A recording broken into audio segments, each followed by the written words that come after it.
Cheers. Cheers, my man. Erik Miller, we're hanging out at Kokomo Winery. And tell everybody where Kokomo Winery is. Kokomo Winery is on Dry Creek Road, 4791 Dry Creek Road. So we're a mile and a half past the general store heading out to the lake. Right. I remembered that. Yeah. And then I was like, I know it's somewhere, and I found it. Oh, good, man. Yeah, because yeah. we're up on the east bench, so you Right. got to kind of come up the hill a little bit to find us, but it's absolutely stunning property. Beautiful views of the barn, beautiful views of the vineyard. Just a little piece of heaven here. Thank you, man. We love it. We're so fortunate to get to make wine from these Right. vineyards and to be able to have our tasting room here, and it is exceptional.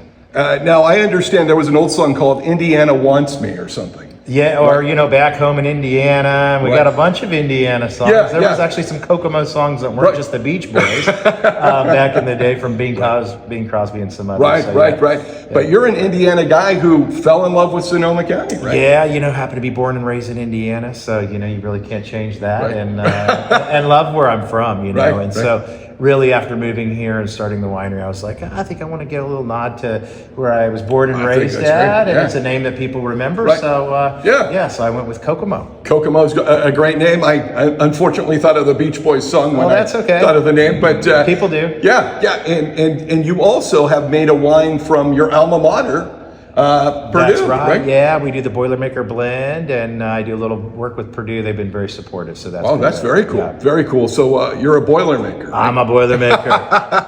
And tell us about the Pinot that you just poured for us. Okay, we got a good history on this Pinot. This is the Gopher Hill Pinot that we make from Peters Vineyard. My partner in the winery, Randy Peters, was kind of a visionary in planting this far west when he planted this vineyard back in 1982. Wow. And it's just exceptional fruit out there in the Gold Ridge Sandy Loam part of Sebastopol, southwest Sebastopol here. Mm-hmm. Our 2016 vintage got 100 points unanimously, and it was like kind of put us on the map. Is probably the biggest piece of press that we ever got, and so that was really cool. But yeah, this is the Pinot Noir. So Wow. You mind if I take a sip? let's do it. All right. Cheers.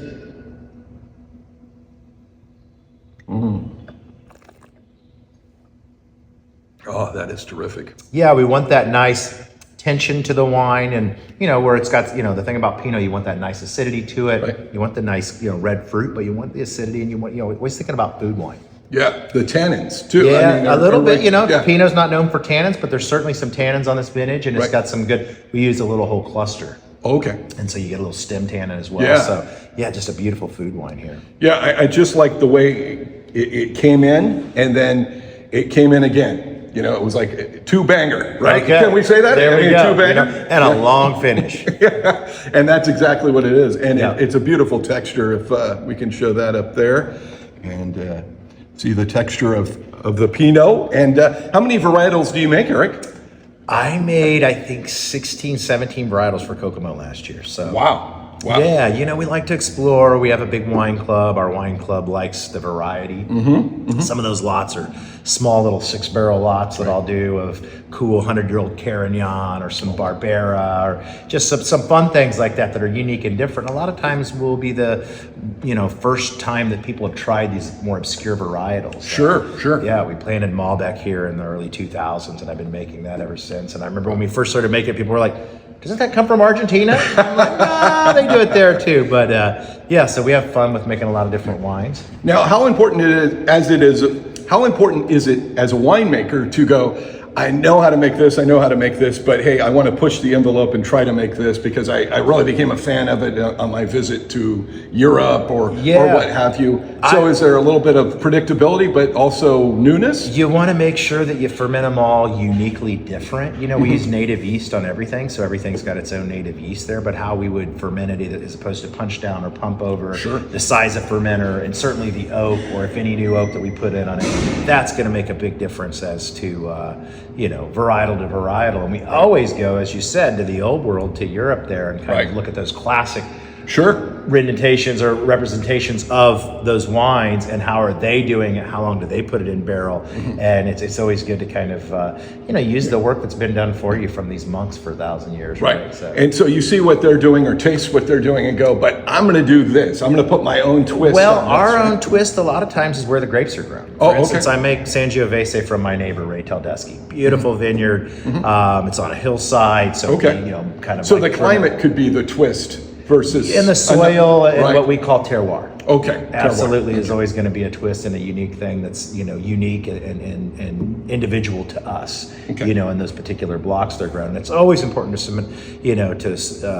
we're showcasing Sonoma County, right? Even though we may be doing it with some of these old varietals or these less well-known varietals and so on like that. So yeah. Now, how do the wineries? I mean, because the wineries in Sonoma County are kind of in a partnership to bring people to go wine tasting, and so it's kind of. It's kind of a team effort in the sense of promoting the region, right? I always say that people are like, wow, you got a lot of wineries on this road. There's a lot of competition. I'm like, oh no, that we send people to them and they send people to us, and it's a cool thing like that. And not only is it really cool like that, coming out to wine country that we support each other that way, but as an industry, as winemakers, there's an openness which is, I think, really refreshing and nice to be able to talk to other winemakers. Like, did you see this? What did you do with this particular instance that you saw at harvest, or this particular temperature or rain or drought or things? And a lot of people are pretty forthcoming because we have this thing that's unique that is unique to us, which is where the grapes grow, and that's where